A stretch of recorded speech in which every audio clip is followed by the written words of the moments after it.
రక్షించి మనల్ని ఏం చేస్తారో తెలుసు. ఆయన పావన లక్షణాలన్నీ కూడా ప్రియురాలమైనటువంటి మనలోనికి పోషిస్తాడమ్మా ఆయన. అలా పోషిస్తాడు, మనకు రంగరించి పోషిస్తాడు. తల్లి పిల్లలకి ఉగ్గు పాలు పట్టేది చిన్నప్పుడు. మరి మీకు తెలీదు, మేము మేము ఎరుగుదుము పిల్లలకు పెట్టినటువంటి ఉగ్గు పాలు అనేటటువంటిది. ఉగ్గు పాలు అంటే ఏంటి? చనురొమ్ము నుంచి పాలు పితికి అందులో ఒక తేనె చుక్క, ఒక ఆముదం చుక్క వేసి ఉదయకాల సమయంలోనే బిడ్డకి దాన్ని రంగదీసి దానికి ఒకే రూపం వచ్చేటట్లుగా, ఆ తేనె ఎర్రగా ఉంటుంది, పాలు తెల్లగా ఉంటాయి, ఆముదం పసుపుగా ఉంటుంది. ఇదంతా కలిపి ఒక రకమైనటువంటి బ్రౌన్ కలర్లోకి వస్తుంది.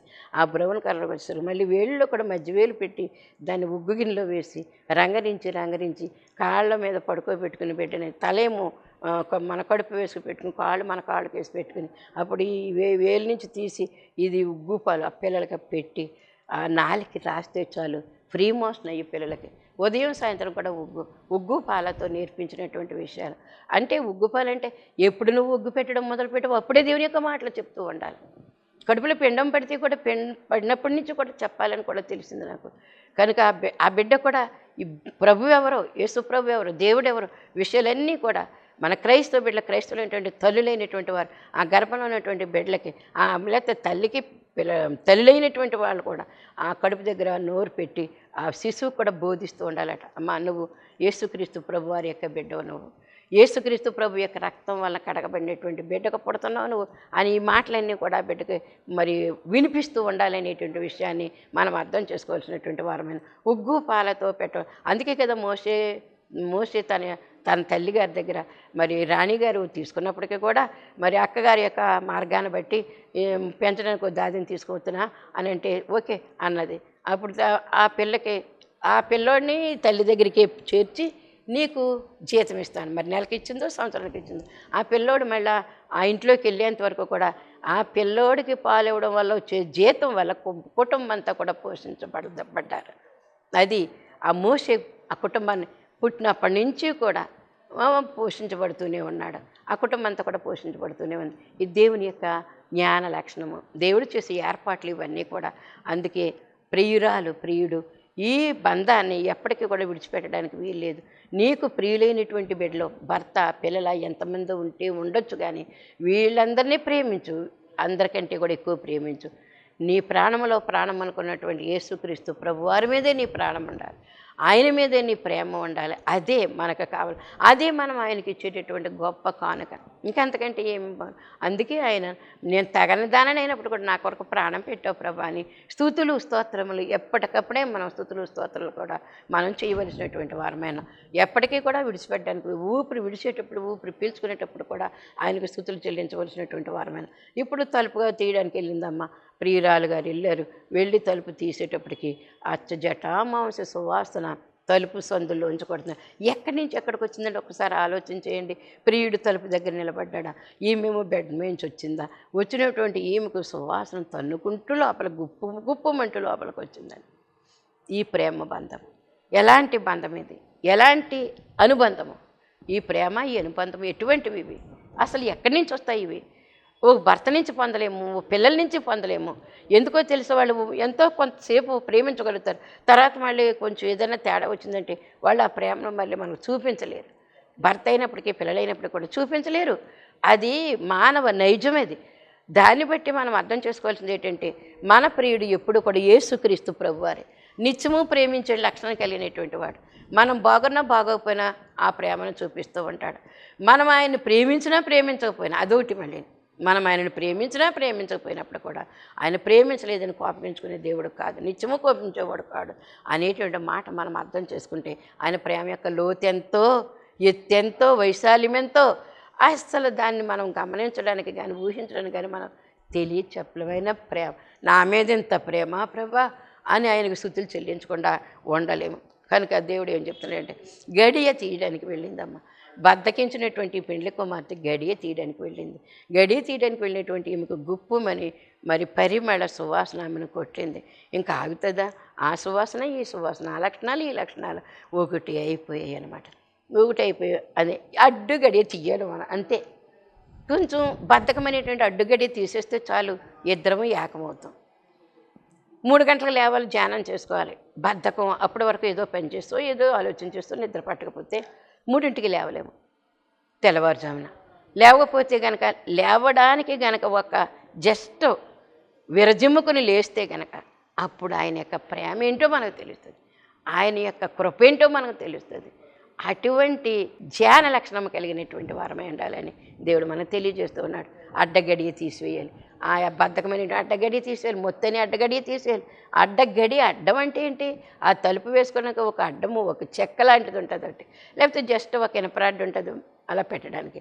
అంచేత దాన్ని జస్ట్ మనం అలా తొలగిస్తే చాలు వెలుగు వస్తుంది. ప్రభు మన దగ్గరికి వస్తున్నారు. ఈ బద్ధకాన్ని, మొత్తుని, అనారోగ్యాన్ని, బలహీనతని, ఏదో వంకలు పెట్టేటువంటి దాన్ని, దీన్ని తీయడానికి లేవవలసినటువంటి వారమైన, చురుకుగా లేవవలసినటువంటి వారమైన, కనుక చురుకైనటువంటి వారంగా ఉండాలి. ఈ చురుకుదనాన్ని మనము వయసుతో లెక్కలేదు, మనకి ఆరోగ్యంతో లెక్కలేదు, ప్రభుతోటే లెక్క. నా ప్రభు సన్నిధికి నేను ఎలా వెళ్ళాలి? అది భక్తుల యొక్క వరుస, అది దేవదాసయ్య గారి యొక్క వరుస, ఇదో సాధు సుందర్ సింగ్ గారు, కైలాస మహారాజ్ గారు, ఇలాంటి పురుషోత్తం చౌదరి గారు, ఇలాంటి గొప్ప గొప్ప మరి శిష్యులైనటువంటి వారందరూ కూడా, ఇలాంటి వారందరూ కూడా పేరున్నవారు, పేరు లేనటువంటి వారు ఎంతోమంది తన కొరకు యేసు ప్రభు కొరకు ప్రాణం పెట్టగలిగినంత శక్తి వారు ఇవ్వగలిగారంటే ఆయనలో ఉండే ప్రేమ, ఆ మాధుర్యము, జటామాంస యొక్క పరిమళ సువాసన. ఈ పరిమళ సువాసన ఇవ్వడానికి మరి బద్దకించకుండా ఉండాలని దేవుడు మనకు నేర్పిస్తూ ఉన్నాడు. గొప్ప బోధ ఈ బోధ. నిద్రమత్తుతో ఉన్నదట, పెండ్లి కుమార్తె నిద్రమత్తుతూ ఉంటే ఇంక ఈ వచనం ఎందుకు మనకి?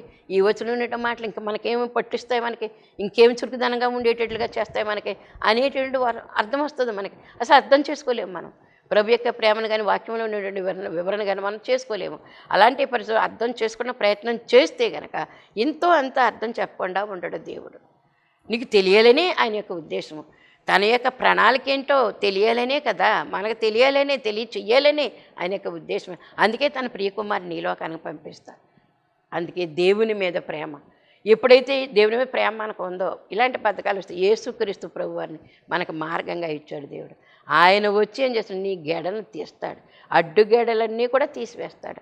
ఆయన ఉండాలి మనకి. క్రీస్తు నామములు, యేసు నామములు మనకి పోవలసినవి పోతాయి, మరి కలగవలసినవి కలుగుతాయని మనం అర్థం చేసుకోవాల్సినటువంటి వారమైన కనుక ఇప్పుడు మనము ప్రియురాల యొక్క అంతరంగంలో ఉన్నటువంటి ఇష్టమును ఎరిగి ఈ ప్రియుడు ఏం చేస్తాడో తెలుసా? ఎందుకు తలుపు సందులో చేపెట్టాడు, ఎందుకు గెడయ తీయడానికి వీలు కల్పించాడు ఈయనంటే ఇష్టము. ఇప్పుడు ఎవరిష్టం ఇది? క్రీస్తు ప్రభు వారి యొక్క ఇష్టమా, ప్రియురాల యొక్క ఇష్టమా? ఒక్కసారి అంటే ప్రియురాలకి ఇష్టం లేదు, ఇష్టం ఉన్నప్పటికీ కూడా తీయాలంటే ఇష్టం లేదు, తీయటానికి ఇష్టం. ప్రియుడంటే ఇష్టమే, లేవడానికి ఇష్టం లేదు, తీయడానికి ఇష్టం లేదు. ఆయనంతటా ఆయన వచ్చేస్తే పర్వాలేదు అనుకుంటుంది గోపాలు. అలా కూడా ఉండొచ్చు. కనుక ఏమి చేయలేదు కానీ ఆయన చేస్తే బాగుండు, ఏదో మనం చేయలేని పని ఇతరులు ఎవరైనా చేస్తే బాగుండు అనుకుంటారు కొంతమంది, చాలామంది. ఇతరులు ఎవరైనా చెయ్యొచ్చు, నేను కాదు, ఆమె చేస్తే బాగుండు, ఆయన చేస్తే బాగుండు అనుకుంటాం. మనం ఎంతవరకు చేస్తున్నాం అనేటటువంటిది కూడా మనం అర్థం చేసుకోవాలి. ప్రభు ఎడల పనులు మనం ఎంతవరకు చేస్తున్నాం, ఏ పనిని మనము చేయడానికి ముందుకు వెళుతూ ఉన్నాం, అసలు మనమంటూ ఆయన పని చేయటానికి ముందుకు వెళుతున్నామా, ప్రయత్నం చేస్తున్నామా? ఒక ప్రశ్న మనల్ని మనం వేసుకోవాలి. ఇష్టము అన్నారు కనుక ఆయనకు ఇష్టం ఉంది ఆమె దగ్గరికి రావడానికి, ఆమెకు కూడా ఇష్టం ఉంది ఆయన దగ్గరికి వెళ్ళడానికి. కానీ గడియ తీయలేకపోతుంది, లేవలేకపోతుంది. కనుక మరి ప్రియురాలు యొక్క అంతరంగంలోనికి చేయి పెట్టేటప్పుడు ఈయన అంతరంగం, నువ్వు అసలు కొంచెం సమయం ఇయ్యి, కొంచెం వీలు ఇయ్యి, కొంచెం అవకాశం ఇయ్యి. ప్రభుకి అవకాశం ఇస్తే కనుక ఆయనే నీ దగ్గరికి వచ్చేస్తారు. కనుక అడ్డురాత్రిని తొలగించుకోవలసినటువంటి వారమైన, బండరాళ్ళు తీసివేసుకోవలసినటువంటి వారమైన, లేచి తలుపు తీసింది, గడియ తీసింది. ప్రియురాలు ప్రియునికి తలుపు తీటుకు తన ఇష్టాన్ని కొట్టివేసుకుంది. ఇప్పుడు లేచి గెడ తీసిందంటే అర్థం ఏంటి? అబ్బా నేను ఎంతో బద్ధకంగా పడుకున్నాను, ఇంక లేవలేను, ఉంటే ఉంటాడని పోతే పోతాడు అనుకునేటటువంటి దుస్థితిలో ఉన్నటువంటి ఆమె లేవడానికి ప్రయత్నం చేసింది. ఎంత గొప్ప సంగతి! ఆ లేవడానికే ప్రయత్నం చేయాలి మనం. నేను ఇప్పుడే లేచిన పరమగీతం 3వ అధ్యాయంలో చదువుకున్నాం కదా, చెప్పుకున్నాం కదా మనం. ఇప్పుడే లేచదు నా ప్రియుని, నా ప్రాణ ప్రియుని నేను వెతికి పట్టుకుంటాను నేను అనేటువంటి మాట. అస్తమానం అలుగుతూనే ఉంది పెండ్లి కుమార్తె, అస్తమానం అలక, చిరుకోపాలు అన్నీ కూడా భరిస్తూనే ఉన్నాడు నీ తండ్రి, అన్నీ భరిస్తూనే ఉన్నాడు. కనుక ఇప్పుడు తన ఇష్టము అనేటటువంటి ఆ బద్ధకమైనటువంటి గెడ తీయటానికి వెళ్ళింది, తన ఇష్టాన్ని కొట్టివేసుకోవడానికి ఇష్టపడింది. ఇప్పుడు మన ఇష్టాన్ని కొట్టివేసుకోవడానికి ఇష్టపడినప్పుడు అని ఎంతైనా చేస్తాడు ఆయన. అప్పుడే పరిమళ సువాసన ఆ గెడల మీద నుంచా, చేతుల మీద నుంచా, వేళ్ల మీద నుంచా స్రవిస్తుంది. స్రవించడం అంటే ప్రవహిస్తుంది. అది ఎండిపోయినట్టుగా ఉండదు, స్రవిస్తుంది. కనుక ఆ పిండి వంటలు చేసినప్పుడు ఆ అబకలు అవన్నీ కూడా ఏ రకమైన పిండి వంటలు చేస్తే ఆ ఉపకరణాలు ఉంటాయి.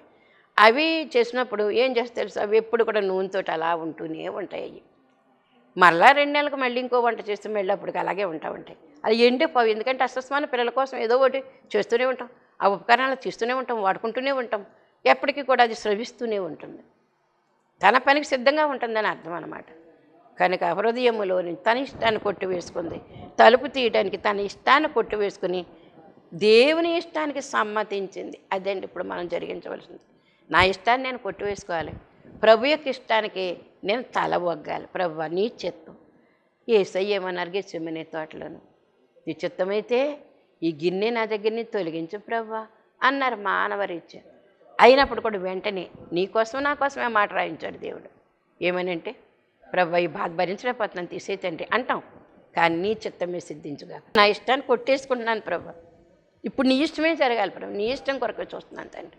నీ ఇష్టం జరిగితే నాకు ఇష్టం అవుతుంది. నేను నీ ఇష్టమైతేనే నాకు చాలా ప్రేమ కలిగినటువంటి కార్యాలు జరుగుతాయి అని చెప్తున్నటువంటి మాట.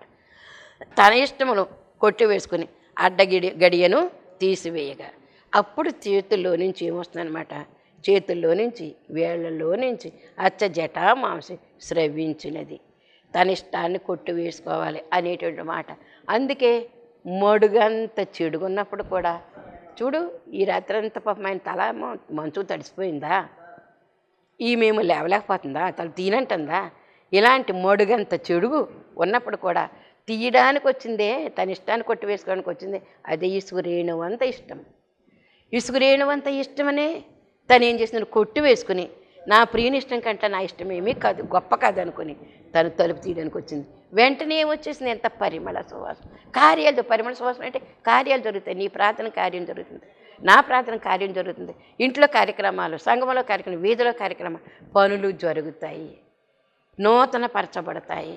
సంవత్సరములు జరుగుతుండగా కార్యములు నూతన పరిచే దేవుడు. సంవత్సరాలు గడుస్తూ ఉంటాయి. ఏంటి ఈ సంవత్సరం అయిపోయింది, ఈ సంవత్సరం అయిపోయింది, ఇంకా నాకేం కార్యం జరగట్లేదంటే జరుగుతుంది. జటా మాంసే చేతుల మీద వేళ్ల మీద కూడా స్రవిస్తుంది.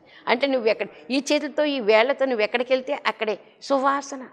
ఎందుకు జస్ట్ మన వాళ్ళు ఏం చేస్తారో తెలుసా, అత్తరు బుడ్డిలో నుంచి ఎంత దూది ముక్క తీసుకుని అత్తర్లో ముంచుకుని చెవి దగ్గర పెట్టుకునేవారు. ఎప్పుడో చూసిన ఇప్పుడే కాదు, మా చిన్నప్పుడు పెద్దవాళ్ళందరూ కూడా చేసినట్టు ఏదో చిన్న అత్తరు ఎంత దూది పెట్టుకుని అక్కడ చెవి దగ్గర కాళ్ళ దగ్గర పెట్టుకునేవారు. వాడు వెళ్తా ఉంటే ఎంత సువాసన వచ్చేసేదో, అత్తర వాసన వచ్చేసేది. కనుక అలాంటిది ఏంటంటే ఇంతకే అంత సువాసన వచ్చేస్తే అతగాడ వీధిలోంచి నడిచి వెళ్తుంటే అంత సువాసన వచ్చేస్తుంటే ఇప్పుడు చేతుల నుంచి ఇంత దూది పింజు కాదు, ఇంత దూది ముక్క కాదు, ఇంత ఒక సింగిల్ స్పాట్ కాదు, అది ఒక చుక్క కాదు, అది ఒక డ్రాప్ కాదు, అది సింగిల్ డ్రాప్ అంట, సింగిల్ డ్రాప్ కూడా కాదు. అది ఎలాగ చేతుల్లో నుంచా వేళ్లల్లో నుంచా స్రవిస్తూ ఉందా సువాసన, ఎంతగా పరిమళ సువాసన వ్యాపిస్తుంది. నీ చేతుల నుంచి నువ్వు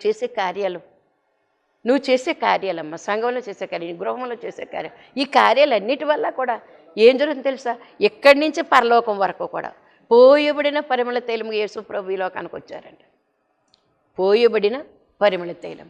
అందుకే అన్నారు, ఎంత తీసుకుని ఎంత పెట్టుకుంటే కాదు, ఎంత తీసుకున్నా రాసుకుంటే కాదు, పోయబడింది. పరలోకములో మొదలుపెట్టి పోయబడి భూమి మీదకు వచ్చింది యేసు నామం పోయబడిన పరిమళ తైలముగా ఈ లోకానికి వచ్చి భూ దిగంతముల వరకు కూడా యేసు నామం యొక్క ప్రభావము ప్రవహించేసింది. భూ దిగంతముల వరకు కూడా. భూ దిగంతములు అంటే ఏంటో తెలుసు, 4 దిక్కుల్లోంచి కూడా, 4 దిక్కుల్లోంచి 4 మూలలోంచి కూడా లోపలికి ఇంకెంత లోపలికి ఉందో ఈ యొక్క లోతు, భూమి యొక్క లోతు ఎంతవరకు ఉందో, పాతాళలోకం వరకు ఉందా, ఎంతవరకు ఉందో అంతవరకు కూడా ఈ చేతుల్లోంచి వేళ్లలోంచి కూడా జటా మాంసి స్రవిస్తూ ప్రవహిస్తూ ఉంది. ఇంక ఎండిపోలేదు ఇది, ఎప్పుడు కూడా నూనెతో ఆడుతూ ఉంది ఇది. అలాంటి ఈ పరిమళ సువాసన ఎంతగా వ్యాపించిందో, ఈ చేతుల నుంచి ఈ వేళ్ల నుంచి ఎంతగా వ్యాపించిందో ప్రియురాలు అంతగా చెప్తూ ఉన్నది. కనుక ప్రియుని ఇష్టాన్ని తన ఇష్టంగా చేసుకుంది. అది ప్రియుని ఇష్ట ప్రకారంగా నడవడానికి సమ్మ కట్టుకుంది. నువ్వు ఉన్నావు అలాగే, నేను ఉన్నాను అలాగే. ఒకసారి ప్రశ్న వేసుకోవాలి. నేను ప్రశ్నించట్లేదు మిమ్మల్ని, మనమే ఎవరి మట్టుకు వాళ్ళమే ప్రశ్నించుకోవాలి. నా తండ్రికి ఇష్టమైనటువంటి కార్యాలు నేను చేయడానికి సిద్ధంగా ఉన్నానా? నా ఇష్టాన్ని నేను కొట్టేసుకున్నానా? ఎక్కడికైనా పత్రిక పనికి వెళ్ళాలనుకో, వాళ్ళు నువ్వు ఎన్నో పనులు ఉంటాయి అనుకో, అవన్నీ ఇన్ని పనులు ఉన్నాయి, నన్ను ఎలా రమ్మంటున్నారు, ఇవాళ నేను వాళ్ళకి రాను, మళ్ళీ నెల వస్తానులే అంటున్నారు కదా. అలా కాదు, అక్కడికక్కడ తన పనులను కూడా కట్టి వేసుకుని ఇది నా ప్రియుని యొక్క పని అనుకుని అప్పుడు ఆ పత్రిక పనికి రమ్మన్నారా, లేకపోతే సహవాసానికి రమ్మన్నారా, లేకపోతే ఏ ప్రార్థన కూడికలకు రమ్మన్నారా? నువ్వు అక్కడ ఎక్కడ కట్ కట్ కట్ చేసి కట్టి పెట్టి అప్పుడు నువ్వు వెళ్ళు. నీ ఇష్టాన్ని నువ్వు కొట్టేసుకున్నావు, తన ఇష్టాన్ని నువ్వు సాగించావు. ఎంత ఇష్టమైపోయింది దానికి.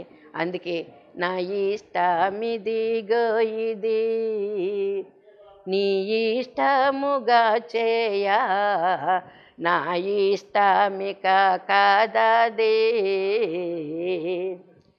నా ఇచ్ఛయున్నట్టే నా హృదయమిదిగోని,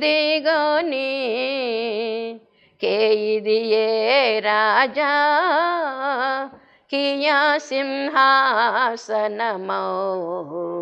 తనువు నాదిదిగోగై కొనుమియో ప్రభువాని, పనికి ప్రతిష్ఠించుమీ.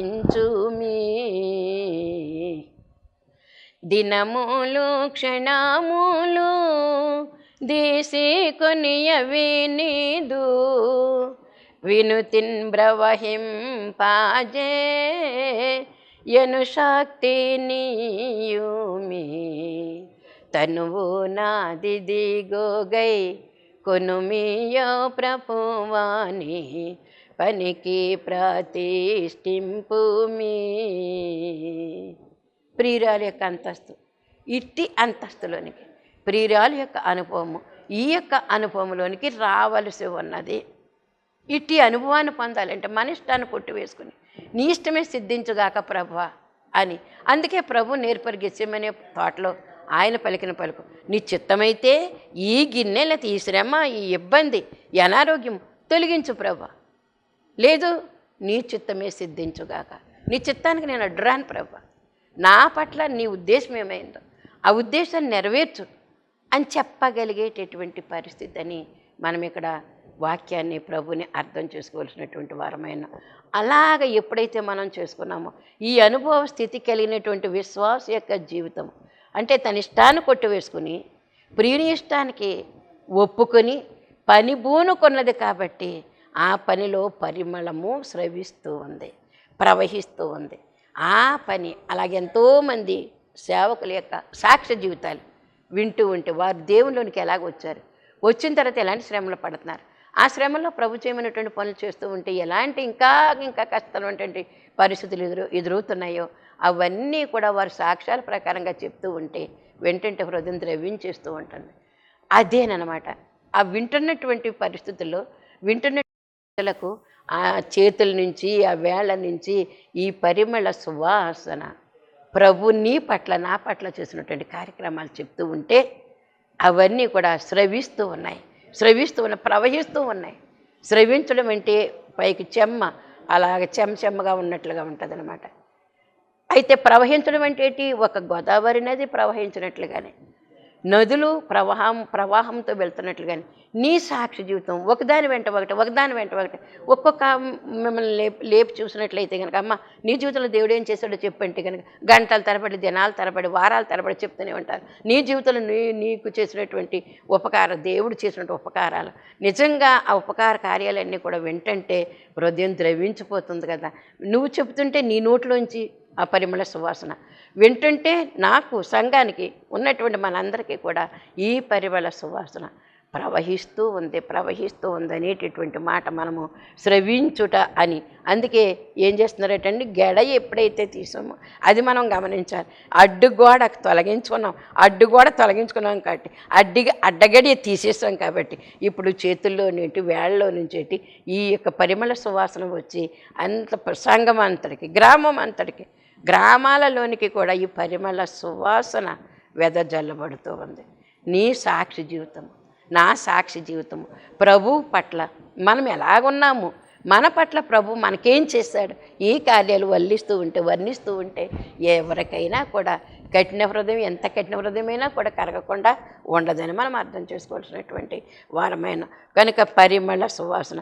అందుకే దైవ చిత్తము నెరవేర్చుటకు చేదుగానే ఉంటుంది మనకి. ఈ 40 రోజులు కూడా చేయాలంటే చాలా కష్టం. అనుభవం అయిపోయింది కాబట్టి సంవత్సరాల తరబడి మనం ఎంతో 30 సంవత్సరాల నుంచి మనం ఈ విధంగా చేస్తున్నాం కాబట్టి అనుభవం అయిపోయింది. ఇప్పుడు వస్తాయి ఈ రోజులు, ఎప్పుడు మరలా మనం సుఖోపవాసాలు చేస్తాము, లేకపోతే మామూలు ఉపవాసాలు కూడా చాలా రకాలు ఉన్నాయి. జలోపవాసం అన్నారు, అంటే నీరు తాగి ఉండడం. రసోపవాసం అన్నారు, అంటే రసాలు తాగి ఉండడం. అలాగే మరి ఫలోపవాసం అన్నారు, అంటే ఫలాలు తిని ఉండడం. అలాగే మరి ఇంకా ఏదైనా కొంచెం తిని ఉండడం. ఇవన్నీ కూడా కొన్ని రకాలు ఏంటంటే ఉపవాసాలు. అలాగే సుఖోపవాసం దైవజనులు దేవదాసయ్య గారు పెట్టారు. మధ్యాహ్నం 3 గంటల వరకు తిను, 3 తర్వాత 10 గంటల వరకు ఏం తినకు, ఏం తాకు. అది ఒక నియమం పెట్టుకో. నువ్వు పెట్టుకుంటే కనుక నువ్వు గొప్పగా నువ్వు సక్సెస్ పొందుతావు. నువ్వు ఎందుకు ఉపవాసంలో ఉండడంలో నువ్వు సక్సెస్ అవుతావు, నీ కార్యక్రమాలు ఏదైనా నెరవేరాలంటే కూడా నువ్వు సక్సెస్ అవుతావు. అది మన జీవితంలో ఎప్పుడు కూడా సాక్షి సమూహంగా మనం చెప్పుకుంటూనే ఉన్నాం కదా, దేవుడు మన పట్ల చేసే కార్యక్రమాలు. ఇవి మనకు మొట్టమొదట అలవాటు అవ్వకముందు చాలా చేదుగానే ఉంటాయి మనకి. అందుకే పస్కా విందులో చేదు కూరలతో కాల్చిన మాంసంతో వారు తిని బయలుదేరారు. వారు చురుకుగా అంటే నడుము కట్టుకట్టుకుని కాళ్ళకు చెప్పులు తొడుక్కుని త్వరపడుచు తినాలని కూడా ఉంది నిర్గమకాండం 12వ అధ్యాయంలో. అంటే విశ్వాస అయినటువంటి వాడికి ఏమాత్రం కూడా ఇంకా రెస్ట్ అనేది ఉండదని అర్థం. తినేటప్పుడు నడుం కట్టు తీసేసుకుంటాడో, బట్టలు తీసేస్తాడో, ఫ్రీ అయిపోతాడో, అప్పుడు కూర్చుంటాడు భోజనం బల దగ్గర. అంతేగాని భోజనం చేయడానికి ముందు ఏంటి కట్టుకోవాలట, నడుం కట్టుకోవాలా, కాళ్ళకు చెప్పులు వేసుకోవాలా, చేతి కరపట్టుకోవాలా, త్వరపడుచు తినాలా, ఇన్ని లక్షణాలు చెప్పారే అక్కడ. అంటే ఏంటంటే నిత్యము నిరంతరం కూడా నువ్వు ప్రయాణికుడివే. ప్రభు ఏ మాట అప్పటికప్పుడు నీకు సెలవిచ్చిన మాట ప్రకారంగా నువ్వు చెయ్యవలసిందే. నువ్వు ప్రభువుకు దాసుడివై ఉన్నావు, ప్రభు యొక్క అంతరంగము విశ్వాసమై ఉన్నావు కనుక ప్రభు నీకు ఏం చెప్తున్నాడు ఆ చొప్పున నువ్వు చేయడానికి సిద్ధంగా ఉండాలి సుమ్మా. ఎలాగంటే రెడీ రిబ్బకాలు వలే, అమ్మ దాహం అవుతుంది, నీరు పోస్తావా, అవును పోస్తాను బాబు, ఇదిగో కడవ భుజం మీద నుంచి చేతి మీదకు దించుకొని అతనికి పోసి, అతని పని వారికి పోసి, అతని ఒంట్లకు పోసి ఎంత శ్రమ పడింది. అటువంటి శక్తి దేవుడు మనకిస్తాడు ప్రభుతో సహవాసం. మన ఇష్టాన్ని కొట్టి వేసుకోవాలి. ఇప్పుడు ఆమె ఏమనుకుంది, కడవ పట్టుకుంది, ముంచుకుంది, దిగుడు బావిలోకి వెళ్ళింది, మళ్ళీ ఎక్కింది, మెట్టెక్కింది, తన ఇంటికి మోసుకెళ్తుంది, మళ్ళీ వస్తుంది, మళ్ళీ ఇంకో కడవ పట్టుకెళ్తుంది. అది తన ఇంటికి పట్టుకెళ్ళేటువంటి తన ఇష్టం అది. కానీ ఇప్పుడు తన ఇష్టాన్ని ఏమైందంటే ఒక దైవజనుడు అడిగాడు కాబట్టి ఈ దైవజనుడు నేను ఎప్పుడైతే సహకారం చేశానో నాకు దేవుడు మేలు చేశాడు, అంతే పట్టమహిష అయిపోయింది. అబ్రహాము యొక్క ఇంటి వారసుడైనటువంటి ఇస్సాకుకు పట్టమహిష అయిపోయింది. కనుక ఓర్పు అన్నారు. ఓర్పు కావాలి ప్రతి వారికి కూడా. ఓర్పు, విధేయత, వినయము అది కావాలి. అది లేనిటువంటి బిడ్డలు ఎలా ఉండాలో తెలుసా, విసుగుదల పొందేస్తారు. ఒక్క పని ఇలా చెప్పామన్నటువంటి విసుగుదల మొహం పెట్టారండి, మనం చెప్పలేము ఇంకా వాళ్ళకి. అమ్మా ఇదేదో గ్లాసు అన్నామనుకో, వాళ్ళకి అక్కడ ముఖమే చింతపండు తాగినటువంటి, అంటే చింతపండు తిన్నటువంటి ముఖం వల్లే, చింతకాయలు తిన్న ముఖం వల్లే వాళ్ళకి పులిపెక్కిపోతూ ఉంటుంది. అలా కాకుండా ఏంటి మన నోట్లోంచి ఏమొస్తుందా అని వారు వచ్చుగా అమ్మ ఏం చెప్పో, ఏం చేయమంటున్నారు అని అడిగారు అనుకో, అది మనకి ఎంతో ఇష్టంగా ఉంటుంది. ఎంతో ఇష్టంగా ఉంటుంది కాబట్టి ఆ ఇష్టాన్ని మనం ఏం చేయాలంటే వారు మన ఇష్టాన్ని వారు ఇష్టంగా తీసుకుంటే వారికి ఎంతో దీవెనకరంగా ఉంటుంది. అది వారికి అర్థం కాదు. నేను ఎందుకు చేయాలి, ఇప్పుడే ఎందుకు చేయాలి, వాళ్ళు ఎందుకు చేయకూడదు. మన ఇంట్లో పిల్లలు అలాగే కదా ఉంటున్నారు. పిల్లల యొక్క లక్షణాలు మనం వెంటనే తెలిసిపోతుంది. అమ్మ ఈ పని చేసి పెట్టండి, చేసి పెట్టే వాళ్ళకే మనం ఇంకోసారి పని చెప్పగలుగుతాం. అదొకటి కూడా ఉంది కదా, సామెతోటి ఉంది, దున్నే ఎద్దునే కొడతారంట, తన్నుతారంట. దున్నే ఎద్దుని చేసే మనిషికి ఇంకా ఎక్కువ పనులు చెప్తూ ఉంటారు. అయితే అది అలా ఉంచండి. చేయడానికి సిద్ధంగా ఎవరైతే ఉన్నారో వెంటనే వారికి ఇంకో పని చెప్పడానికి. అందుకే దేవుడు పని మీద పని చెప్తాడు. ఎందుకంటే చేసినటువంటి వారికి ఎప్పుడు కూడా పని మీద పని అప్పచెప్పారంటే అర్థం ఏంటి, ఆయన మాటకు లోబడి ఉన్నాడు ఈ బిడ్డ అని అర్థం అనమాట. ఓ పని నువ్వు చేస్తావు దేవుని పని, ఇంకో పని అది ముందు ఇంకో పని అప్పచెప్తాడు నీకు. ఎందుకు ఇష్టపడ్డాడు, నీ చేత పనులు చేయించుకోవడానికి ఇష్టమైంది, ఆయనకి ఇష్టమైంది కనుక ఆయన చేయించుకున్నాడు. ఎంత గొప్ప దేవుడు మన దేవుడు. అందుకే పనిలో ఎట్టి కష్టతరమైనటువంటి పైనా సరే ఆగకుండా సాగాలంటే గనక ఆయన చెప్పినట్టు మన ఇష్టాన్ని కొట్టివేసుకుని ఆయన ఇష్ట ప్రకారంగా చేస్తే పని అయింది కనుక ఆయనే చేయించుకుంటాడు. అది మనం అలవాటు చేసుకోవాల్సినటువంటి వారమైన అందుకే దైవజనులు రాసినటువంటి పాటలో ఒక మాట ఏమంటే, నీదు చిత్తమందు నాకు నిజ విశ్రాంతి కలుగగా, నీదు చిత్తమందు నాకు నిజ విశ్రాంతి కలుగగా, చేదుగా నున్నప్పటికి శ్రేష్టమైనదదియగా, చేదుగా నున్నప్పటికి శ్రేష్టమైనదదియగా. ఎంత మాట ఈ మాట! నీదు చిత్తమందు నాకు నిజ విశ్రాంతి కలగాలి కాబట్టి చేదుగా ఉన్నా చేసి తీరుతాను ప్రభువా, చేదుగానున్నా చేసి తీరుతాను ప్రభువా. అది ఎందుకంటే అది నీకు ఇష్టం కాబట్టి, అదే శ్రేష్టం కాబట్టి. నీకు ఇష్టమైన పని నేను చేయడం కూడా శ్రేష్టమైనటువంటి పని కనుక అందుకే జీవనాద జీవరాజ శ్రేష్ఠ దానకారుడా, మా వినుతులనందుకొనుము మహిమ రూపధారుడా, మా వినుతులనందుకొనుము మహిమ రూపధారుడా. తన ఏక కుమారుని నీ కొరకు నా కొరకు ఈ లోకానికి బలిగా అర్పణ చేశాడు. ఇష్టపడి పంపించాడు తన యొక్క ఆ ఈవిని బహుమతిని నీ కొరకు నా కొరకు ఇష్టపడి ఏకైక కుమారుడు, అద్వితీయ కుమారుడు, ఏకైక దేవుడు, ఏకైక కుమారుడు, ఒకే ఒక్క దేవుడు, ఒకే ఒక్క కుమారుడు. ఆ కుమారుడు నీ కొరకు బలి ఇవ్వడానికి వెనక తీయకుండా ఇచ్చేశాడు. ఇష్టపడి ఇచ్చేశాడు. ఇష్టపడినటువంటి కానుకది, ఇష్టపడినటువంటి మామూలు కాదు ఇది. ప్రభువు ఇష్టపడి నీ కొరకు నా కొరకు పంపించినటువంటి ఈ రక్షణ భాగ్యము, ఈ క్రీస్తు ప్రభువారి యొక్క ఈ భాగ్యము కనుక చేదుగా ఉన్నప్పుడు కూడా చేసి తీరుతానని మరి వెనక తీయకుండా. అందుకే అబ్రహాము తన కుమారుని ఏం చేశాడంటే తన ఇష్టాన్ని కొట్టివేసుకుని దేవుని ఇష్టమైనటువంటి ఆ యొక్క ఇస్సాకుని ఏం చేశాడంటే తనకు బలిగా అర్పణ చేసినటువంటి విషయము. ఇది మనం అర్థం చేసుకోవాల్సినటువంటి వారమైనాం కాబట్టి ఈ చేదుగా ఉన్నా కూడా సరే చేసి తీరతాను ప్రభా. ఏమనంటే ఇదే దైవ చిత్తం యొక్క శ్రేష్టత్వం అనుకోవాలట. అది ఏం జరిగినప్పటికీ కూడా ఇదే దైవ చిత్తం యొక్క శ్రేష్టత అనేటటువంటి కనుక దేవుడు ఏం చేశాడంటే పేద లాజరును అబ్రహాము రొమ్మున అనుకునేటట్లుగా చెయ్యలేదా? అదే దైవవాక్యం యొక్క శ్రేష్టత్వం అనేటటువంటి మాట. అందుకే ప్రభు యొక్క రక్తదారులన్నీ కూడా మనం కనిపెట్టవలసినటువంటి వారమైన, ఆయన చిత్తాన్ని కనిపెట్టవలసినటువంటి వారమైన, ఆయన కష్టాన్ని కనిపెట్టవలసినటువంటి వారమైన, ఆయన యొక్క జ్ఞానాన్ని మనం కనిపెట్టవలసినటువంటి వారమైన, ఆయన యొక్క శక్తిని ప్రేమను కనిపెట్టవలసినటువంటి వారమైన కనుక ఆయన యొక్క న్యాయాన్ని కూడా మనం కనిపెట్టవలసినటువంటి వారమైన. ఇలా కనిపెట్టి కనుక ఇతరులకు మనం చెప్పినా ఒకవేళ మన జీవితంలో జరిగినటువంటి సాక్ష్యాలు చెప్పినప్పుడు కూడా చేతులు వేళ్ళు కూడా జటామాంసి జటామాంసి అత్తరుతో అవి స్రవిస్తూ ప్రవహిస్తూ అనేక మంది హృదయాల్లోనికి వెళ్ళి అనేక మందిని ప్రభావితం చేయడానికి అవకాశం కలుగుతుంది. కాబట్టి మరి ఇలాంటి అత్తరు జటామాంసి అన్నారు కనుక జటామాంసి అన్నారు కనుక ప్రభు యొక్క వాక్యమే జటామాంసి, ఆయన యొక్క శ్రమ జీవితమే జటామాంసి, ఆయన శిలువలో మరణము, ఆయన గాయములు అవన్నీ కూడా ప్రపంచవ్యాప్తం అయిపోయాయి. అవే మరి శ్రేష్టమైనటువంటి జటామాంసి. అలాంటి ప్రభు యొక్క బిడ్డలం కనుక అట్టి శ్రేష్టత్వాన్ని అనేక మందికి చాటి చెప్పేటువంటి బిడ్డలంగా మనముండి రెండవ రాకడికి ఆయత్తపరచబడదుము గాక. ఆమేన్. ప్రభు వందనాలు, స్తుతులు, కృతజ్ఞతలు. మాటలన్నీ చెప్పుకోవడానికి మాత్రమే కాదు, అనుభవించి నీ యొక్క పరిమళ సువాసన అనేక మందికి వెదజల్లేటటువంటి జనాంగంగా మమ్మల్ని తయారు చేయమని యేసు నామమున అడుగుచున్నాను పరమ తండ్రి. ఆమేన్. మరణాత.